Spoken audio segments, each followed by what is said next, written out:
يا أيها الذين آمنوا ادخلوا في السلم كافة ادخلوا في السلم كافة ادخلوا في السلم كافة.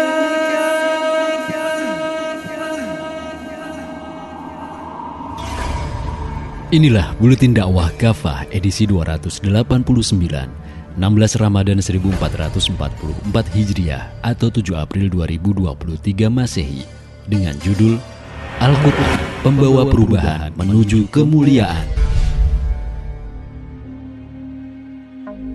Ramadan adalah bulan yang di dalamnya Al-Quran diturunkan.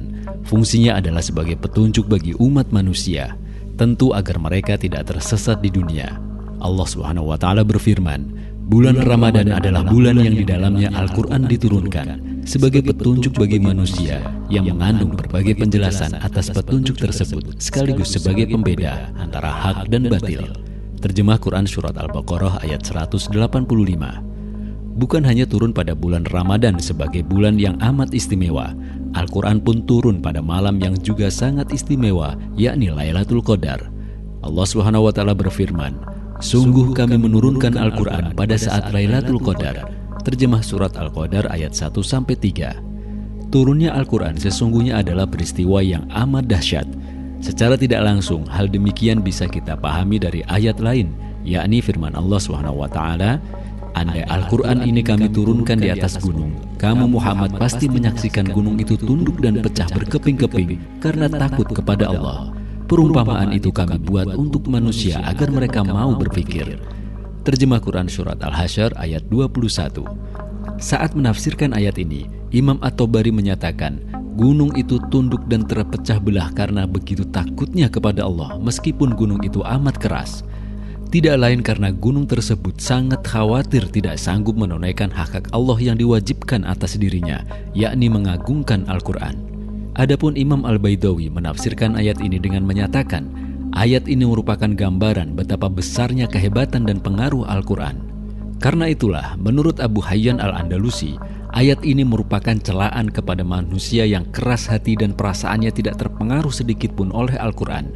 Padahal jika gunung yang tegak dan kokoh saja pasti tunduk dan patuh pada Al-Quran, sejatinya manusia lebih layak untuk tunduk dan patuh pada Al-Quran. Sayang, apa yang dinyatakan oleh Abu Hayyan Al-Andalusi ini justru banyak terjadi saat ini. Banyak manusia tidak tunduk dan patuh pada Al-Quran. Banyak yang bahkan tidak bergetar saat Al-Quran dibacakan. Boleh jadi hal itu karena banyak hati manusia yang sudah mengeras, bahkan lebih keras dari batu. Tak sedikit pun terpengaruh oleh bacaan Al-Quran, apalagi tergerak untuk mengamalkan Al-Quran dan menerapkan hukum-hukumnya, yakni syariah Islam. Bahkan saat ini ada upaya mengaitkan penegakan syariah Islam dengan radikalisme. Secara tidak langsung, mereka ini telah berbuat jahat terhadap Al-Quran sebagai sumber syariah Islam. Al-Quran dan perubahan. Sejarah membuktikan bahwa Al-Quran benar-benar membawa perubahan besar bagi umat manusia. Dulu sebelum Al-Quran diturunkan, bangsa Arab terkenal sebagai bangsa yang dipenuhi dengan kebodohan dan kezaliman. Ragam kemaksiatan mereka lakukan, di antaranya perzinahan, perjudian, mabuk-mabukan, penipuan dalam jual beli, riba, pembunuhan terhadap bayi-bayi yang baru lahir, peperangan antar suku, dan lain-lain. Semua itu adalah di antara ragam kemaksiatan yang telah mendarah daging di tengah-tengah masyarakat. Kemaksiatan mereka paling besar tentu saja kemusyrikan dengan tradisi penyembahan terhadap berhala. Berhala ini mereka pertuhankan, bahkan mereka sendiri yang membuat berhala tersebut. Itulah mengapa zaman itu disebut sebagai zaman jahiliyah atau kebodohan. Namun demikian, saat baginda Rasulullah SAW diutus kepada mereka dengan membawa Al-Quran, dalam waktu relatif singkat, hanya sekitar 23 tahun, bangsa Arab yang kemudian menjadi bangsa Muslim berubah 180 derajat. Dari kegelapan menuju cahaya, dari kejahiliahan menuju kemuliaan, dari kebiadaban menuju keadaban. Dari sebuah bangsa yang tidak diperhitungkan menjadi bangsa yang memimpin peradaban selama rentang waktu yang amat panjang. Tak tanggung-tanggung, selama tidak kurang dari 14 abad kaum muslim menguasai 2/3 dunia dengan peradabannya yang tinggi dan mulia. Hal itu telah banyak diakui bahkan oleh para cendekiawan barat yang jujur. Emmanuel Detzwe, seorang cendekiawan Jerman misalnya, pernah berkata, semua ini, yakni kemajuan peradaban Islam, telah memberikan kesempatan bagi kami kaum Eropa, bagi kami orang Eropa untuk mencapai kebangkitan atau renaissance dalam ilmu pengetahuan modern. Karena itu sewajarnya kami senantiasa mencucurkan air mata tatkala kami teringat akan saat-saat jatuhnya Granada. Granada sendiri adalah bentang terakhir kekhilafan Islam di Andalusia yang jatuh ke tangan bangsa Kristen Eropa. Hal senada juga diungkapkan oleh Montgomery Ward. Cukup beralasan jika kita menyatakan bahwa peradaban Eropa tidak dibangun oleh proses regenerasi mereka sendiri. Tanpa peradaban Islam yang menjadi dinamonya, Barat bukanlah apa-apa. Hal senada juga dinyatakan oleh Will Durant, Jacques Sister, dan masih banyak yang lain. Bahkan mantan Presiden Amerika Serikat Barack Obama saat berpidato pada tanggal 5 Juli 2009 antara lain menyatakan, peradaban dunia berutang besar pada Islam. Islamlah di tempat-tempat seperti Universitas Al-Azhar yang mengusung lentera ilmu selama berabad-abad serta membuka jalan bagi era kebangkitan kembali dan era pencerahan di Eropa. Yang tidak diakui secara jujur bahkan cenderung ditutup-tutupi oleh Barat adalah fakta bahwa seluruh pencapaian kemajuan peradaban Islam dan kaum muslim selama berabad-abad itu terjadi di sepanjang era khilafah Islam. Bahkan boleh dikatakan semua pencapaian kemajuan itu tidak lepas dari peran sentral khilafah. Kecermelangan sejarah itu terjadi ketika umat Islam menerapkan sistem pemerintahan Islam, yakni khilafah, yang menjadikan Al-Quran sebagai sumber hukum dan pengatur segenap aspek kehidupan umat manusia. Berkat Al-Quran, semua pencapaian kemajuan peradaban Islam dan kaum muslim selama berabad-abad itu tentu berkat Al-Quran. Ini pun diakui bahkan oleh para cendekiawan Barat sendiri. Hendaklah diingat, Al-Quran memegang peran yang lebih penting, yang lebih besar dari kaum muslim daripada Bible dalam agama Kristen. Sungguh, sebuah kitab seperti ini patut dibaca secara meluas di Barat, terutama di masa kini. Begitulah pernyataan Edinson Rose seperti dikutip dalam buku Kekaguman Dunia Terhadap Islam.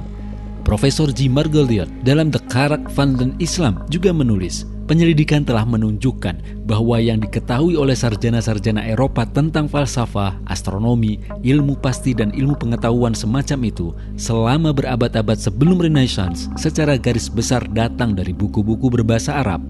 Al-Quranlah yang memberikan dorongan pertama untuk studi-studi itu di antara orang-orang Arab dan kawan-kawan mereka. Itulah sebabnya W.E. Hawking berkomentar, oleh karena itu, saya merasa benar dalam penegasan saya bahwa Al-Quran mengandung banyak prinsip yang dibutuhkan. Pentingnya kembali pada Al-Quran. Sebagai konsekuensi keimanan pada Al-Quran, kaum muslim jelas wajib senantiasa merujuk pada Al-Quran, baik dalam kehidupan pribadi, bermasyarakat maupun bernegara. Apalah artinya mengimani Al-Quran sebagai petunjuk kehidupan, namun dalam keseharian petunjuk Al-Quran itu dicampakkan, isinya tidak diamalkan, hukum-hukumnya tidak diterapkan dalam seluruh aspek kehidupan.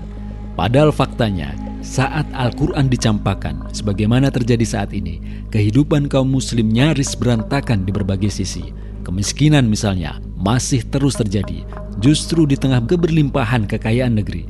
Angka pengangguran masih tinggi, ketimpangan sosial dan ekonomi makin tak terkendali, korupsi makin menjadi-jadi, kriminalitas seperti pencurian, pemerkosaan, pembunuhan dan lain-lain makin mengiris hati.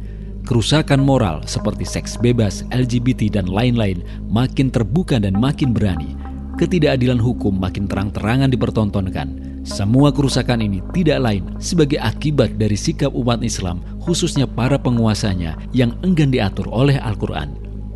Allah Subhanahu wa Ta'ala berfirman, siapa saja yang berpaling dari peringatanku atau Al-Quran, maka bagi dia kehidupan yang sempit, dan pada hari kiamat nanti kami akan membangkitkan dia dalam keadaan buta.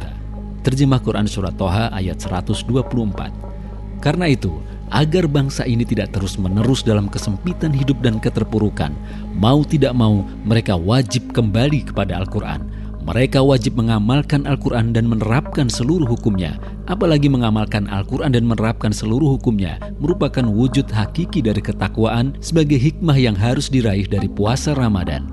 Saat takwa benar-benar mewujud secara kolektif di negeri ini, yang dibuktikan dengan mengamalkan dan menerapkan Al-Quran dalam seluruh aspek kehidupan, pasti ragam keberkahan akan Allah Subhanahu wa Ta'ala berikan kepada bangsa ini.